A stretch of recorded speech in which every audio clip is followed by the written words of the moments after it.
രാജ്യത്തെ സവാള കയറ്റുമതിക്കുള്ള നിരോധനം പിൻവലിച്ചു. ആഭ്യന്തരമന്ത്രി അമിത്ഷാ അധ്യക്ഷനായ സമിതി സവാള കയറ്റുമതിക്ക് അനുമതി നൽകി. 3 ലക്ഷം മെട്രിക് ടൺ സവാള കയറ്റുമതി ചെയ്യാനാണ് അനുമതി. കഴിഞ്ഞ ഡിസംബറിലാണ് സവാള കയറ്റുമതിക്ക് നിരോധനം ഏർപ്പെടുത്തിയത്. അച്യുതൻ ഡൽഹിയിൽ നിന്ന് ചേരുന്നു കൂടുതൽ വിവരങ്ങളുമായി. അച്യുതൻ, ഏത് സാഹചര്യത്തിലാണ് ഈ നിരോധനം പിൻവലിച്ചത്?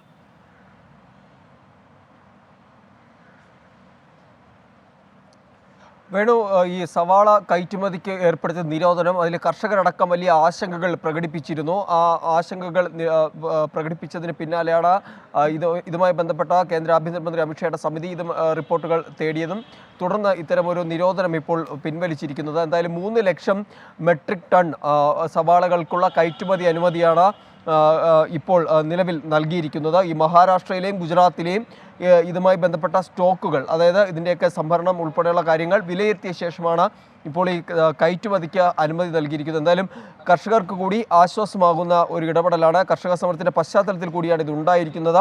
ഈ ഡിസംബറിൽ നിരോധനം ഏർപ്പെടുത്തിയതിന് പിന്നാലെ കർഷകർ നേരിട്ട് തന്നെ ഇക്കാര്യത്തിൽ അതൃപ്തി അറിയിച്ചതാണ്. ആ ഒരു കർഷകരുടെ ആ ഒരു അതൃപ്തിക്ക് പിന്നാലെയാണ് ഈ ഒരു നിരോധനം ഇപ്പോൾ പിൻവലിച്ചുകൊണ്ടുള്ള നീക്കം കേന്ദ്രത്തിൻ്റെ ഭാഗത്തുനിന്ന് ഉണ്ടായിരിക്കുന്നത്. വേണം അച്യുതനാണ് ഡൽഹിയിൽ നിന്ന് വിവരങ്ങൾ നൽകിയത്.